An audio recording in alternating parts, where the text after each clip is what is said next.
사사기 15장 1절부터 20절입니다. 오늘 본문의 배경이입니다. 오늘 이야기는 각각 1절부터 3절은 장인의 집, 4절부터 8절은 추수할 곡식밭, 9절부터 13절은 유대지역, 14절부터 20절은 레히 지역에서 일어나는 일들입니다. 삼손이 아내를 빼앗긴 복수를 하자 블레셋이 보복을 하고 다시 삼손이 블레셋에 보복을 합니다. 보복의 악순환이 일어납니다. 물론 삼손은 개인적 복수에 나선 것이지만 주님은 그를 통해 블레셋을 심판하시는 데 사용하십니다. 1절부터 3절입니다. 다시 아내를 찾아온 삼손. 이런 일이 있은 지 얼마 뒤에 밀추수 때가 되었을 때에 삼손은 새끼 염소 한 마리를 가지고 아내를 찾아가서 장인에게 아내의 침실로 들어가게 해달라고 부탁하였으나 장인은 그가 아내 방에 들어가는 것을 허락하지 않았다. 그리고 장인은 다른 제안을 하였다. 나는 자네가 그 애를 몹시 미워한다고 생각하고 자네 친구에게 아내로 주었다네. 사실은 동생이 언니보다 더 예쁘니 부디 그 애를 아내로 삼아주게.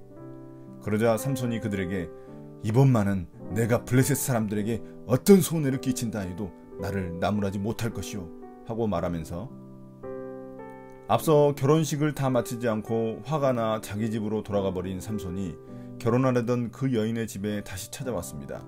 선물로 새끼 염소 한 마리를 들고 와 다시 잘해보려고 하는 삼손은 그날 사건이 일어난 후에 어떤 일이 벌어졌는지 모르고 있었습니다. 장인은 삼손이 결혼하려던 자신의 딸을 다른 사람에게 줘버린 뒤였기에 난감해하며 대신 자신의 다른 딸을 데려가라고 말합니다. 그러자 화가 난 삼손은 이 모든 게 블레셋 사람들 탓이라고 생각하고 그들에게 보복을 결심합니다. 삼손은 자신의 모든 일을 그르친 자가 다른 사람이 아닌 자기 자신이라는 사실을 망각한 것입니다. 그러나 이런 삼손의 분노와 보복 뒤에는 하나님의 섭리가 숨어 있었습니다. 4절부터 8절입니다. 블레셋에 보복한 삼손. 나가서 여우 300마리를 잡아 꼬리에 꼬리를 서로 비끄러 매고는 그 두 꼬리 사이에 가지고 간 회를 하나씩 매달았다. 그는 그 회에 불을 붙여 블레셋 사람의 곡식밭으로 여우를 내몰아서 이미 베어 쌓아놓은 곡식가리에 불을 놓았다. 불은 곡식가리뿐 아니라 아직 배지 않은 곡식과 포도원과 올리브 농원까지 다 태워버렸다. 블레셋 사람들은 누가 그렇게 하였는지 알아보았다. 마침내 사람들은 딥낫 사람 곧 삼손의 장인이 삼손의 아내를 빼앗아 들러리 섰던 친구에게 아내로 주었기 때문에 삼손이 저지른 일임을 알게 되었다. 블레셋 사람들이 딥나로 올라가서 그 여자와 그 아버지를 불에 태워 죽였다. 그러자 삼손이 그들에게 말하였다. 너희가 이렇게 하였으니 내가 너희에게 원수를 갚기 전에는 가만히 있지 않겠다. 그는 블레셋 사람들을 닥치는 대로 마구 무찌르고 내려가서 에덴 바위 동굴에서 쉬고 있었다. 이제 보복을 결심한 삼손은 들에서 여우 300마리를 잡아 2마리씩 꼬리를 묶고 그 꼬리 사이에 횃불을 달아 날뛰게 하여 추수 중이던 블레셋 사람들의 들녘과 과수원들을 모두 불태워버렸습니다. 이런 괴력을 발휘할 수 있었던 것은 분명 주님의 영이 그에게 임했기 때문입니다. 이런 삼손의 행위는 개인적 보복으로 끝난 게 아니었습니다. 추수 때 거둘 모든 곡식뿐만 아니라 포도원과 올리브 농원까지 다 불태워버렸으니 블레셋 사람들의 경제를 완전히 망쳐놓은 것입니다. 블레셋 사람들은 삼손이 아내를 빼앗긴 일로 화가 나 저지른 범행이라는 것을 알게 되었습니다. 그들은 삼손의 힘을 잘 알고 있었기에 두려워서 그에게 직접 보복하지 못하고 대신 삼손의 장인과 여자를 불태워 죽였습니다. 이에 다시 화가 난 삼손은 그들의 원수를 갚기 위해 또다시 블레셋 사람들을 닥치는 대로 죽였습니다.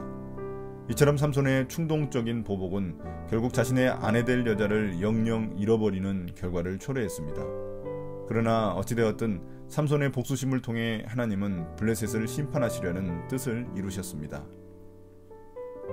9절부터 13절입니다. 블레셋에게 넘겨진 삼손. 블레셋 사람들이 쳐 올라와서 유다 땅에 진을 치고는 레이 지방을 짓밟았다. 유다 사람들이 그에게 말하였다. 당신들은 무엇 때문에 우리를 치러 올라왔소? 그들이 대답하였다. 삼손을 잡으러 왔소. 삼손이 우리에게 한 대로 우리도 그에게 갚아주겠소. 그래서 유다 사람 3,000명이 에단바위 동굴에 내려가서 삼손에게 말하였다. 블레셋 사람들이 우리를 지배하고 있다는 것을 당신은 잘 알지 않소? 그런데 당신이 어찌하여 우리에게 이런 일이 미치게 하오? 삼손이 그들에게 대답하였다. 그들이 나에게 한 대로 나도 그들에게 갚아주었을 뿐이요. 그러자 그들이 삼손에게 말하였다. 우리는 당신을 묶어 블레셋 사람들에게 넘겨주려고 왔소. 삼손이 그들에게 말하였다.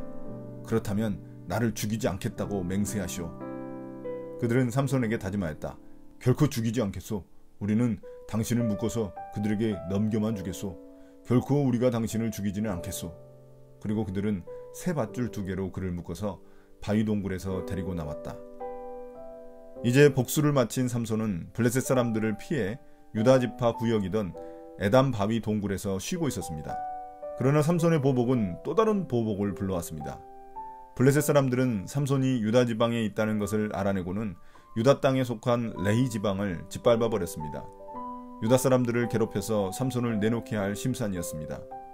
이에 블레셋 사람들이 두려웠던 유다 사람들은 삼손에게 몰려가서 이번 일에 대해 항의했습니다. 그렇지 않아도 자신들은 블레셋의 지배하에 살아가고 있는데 왜 하필 자기네 쪽으로 도망와서 피해를 주느냐는 것입니다. 삼손의 힘을 알고 있던 유다 사람들은 3,000명이나 몰려가 그를 결박해서 블레셋에게 넘겨주려 했습니다. 이에 삼손은 자신을 죽이려만 하지 않는다면 저항하지 않고 순순히 결박당하겠다고 말합니다. 그들은 삼손에게 죽이지 않고 결박만 하겠다고 약속하고는 새 밧줄 2개로 그를 꽁꽁 묶어 블레셋에게 넘겨주었습니다. 유다 사람들이 3,000명이고 블레셋 사람들이 1,000명이면 붙어볼 만한데 이스라엘 백성들은 블레셋과 싸울 의지와 용기도 없었습니다. 하나님은 삼손을 앞세워 이스라엘이 블레셋과 맞서 싸우도록 유도하고 계시지만 그들은 이런 사실을 전혀 알지 못했습니다. 14절부터 20절입니다. 삼손의 활약상. 삼손이 레이에 이르자 블레셋 사람들이 마주 나오며 그에게 소리를 질렀다.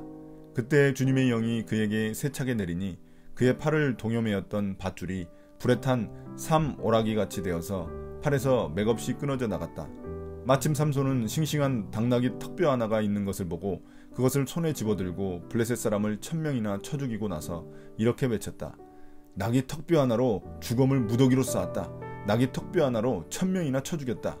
이렇게 외치고 나서 삼손은 손에 든 턱뼈를 내던지고 그곳 이름을 라맛 레히라고 불렀다.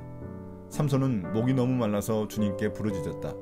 주님께서 친히 이 크나큰 승리를 주님의 종의 손에 허락하셨습니다. 그런데 이제 제가 목이 타서 저 할례받지 못한 자들의 손에 붙잡혀 죽어야 하겠습니까? 하나님이 레이에 있는 한 우묵한 곳을 터지게 하시니 거기에서 물이 솟아나왔다. 삼손이 그 물을 마시자 제정신이 들어 기운을 차렸다. 그래서 그 샘 이름을 에낙고레라고 하였는데 오늘날까지도 레이에 있다. 삼손은 블레셋 사람들이 다스리던 시대에 20년 동안 이스라엘의 사사로 있었다.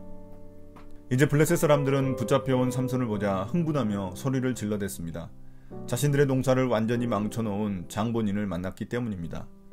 그러나 그때 주님의 영이 삼손에게 임하자 또다시 초인적인 힘으로 자신을 결박한 밧줄을 끊어버렸습니다. 그리고 근처에 있던 싱싱한 당나귀 턱뼈 하나로 자신을 잡으러 온 블레셋 사람 1,000명을 죽였습니다.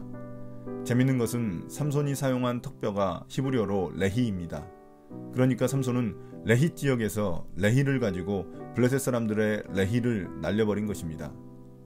또한 그는 자신의 무기였던 턱뼈를 내던지며 그곳 이름을 라맛 레히, 즉 턱뼈가 쌓인 산이라고 불렀습니다. 아쉬운 점은 그가 또다시 나시린의 금기사항인 죽은 나귀 새끼를 만진 것과 이 승리의 배후에 주님이 계셨다는 점을 잊은 것입니다. 한편 많은 힘을 소진한 삼손은 죽을 만큼 심한 갈증을 느껴 주님께 부르짖습니다. 블레셋과 싸울 때는 주님께 부르짖지도 않았는데 목말라 죽게 생겼으니 이제서야 주님께 부르짖는 장면은 그의 영적 수준을 여실히 드러내는 것입니다. 마치 하나님을 위하는 척하며 개인적 필요를 채우려는 부르짖음입니다. 그럼에도 불구하고 하나님은 갑자기 땅에서 샘물이 터지게 하셔서 그의 갈증을 해결해 주셨습니다. 삼손은 그곳 샘의 이름을 에낙고레, 즉 부르짖는 자의 우물이라 지었습니다. 이런 이름만 봐도 삼손은 여전히 자기중심적인 인물입니다. 마지막으로 블레셋이 이스라엘을 다스리던 때에 삼손이 20년 동안 이스라엘의 사사였음을 기록하고 있습니다. 삼손이 사사로서 이스라엘을 구원하지 못한 점과 그가 사사로 있는 동안 별로 한 일이 없다는 사실을 부정적으로 평가하고 있는 것입니다. 오늘의 묵상 포인트입니다. 첫 번째, 하나님은 누구신가? 하나님은 블레셋과 싸울 의지조차 상실한 이스라엘 백성들을 위해 망나니 같은 삼손을 이용하십니다. 이스라엘이 블레셋의 통치 아래에 있으면서도 그들이 주는 거짓 평화에 안주하였기 때문입니다. 이처럼 너무나 타락하고 무기력한 이스라엘에게 삼손 같은 충격요법이 필요하셨던 것입니다. 만약 내 신앙도 이스라엘처럼 너무나 무기력하고 익숙하다고 느껴진다면 주님은 충격요법을 사용하실지 모릅니다. 두 번째, 인간은 어떤 존재인가? 이스라엘은 삼손을 넘겨주어 어떻게든 자신들이 겪을 피해만 넘어가려고 했습니다. 하나님의 뜻을 생각해보지 않으니 싸워야 할 때를 망각한 것입니다. 싸워서 정복해야 할 민족과 오히려 공존하며 거짓 안정과 평화를 추구하는 모습으로 전락해버렸습니다. 어쩌면 우리 역시 지금 누리고 있는 안정과 평화도 마땅히 싸우고 끊어야 할 것들과 오히려 타협하여 얻은 것일지도 모릅니다. 오늘의 기도입니다. 주님, 이스라엘은 블레셋과 타협하고 그 대가로 거짓 평안을 얻었습니다. 우리도 세상과 타협하면 좀 더 쉬운 길이 될 것입니다. 그러나 우리의 부르심과 사명이 있기에 오늘도 세상과 싸우려 합니다. 세상이 주는 거짓 평화와 안정된 삶에 속지 않고 주님을 향한 도전이 계속되게 해주십시오. 예수님 이름으로 기도드립니다. 아멘.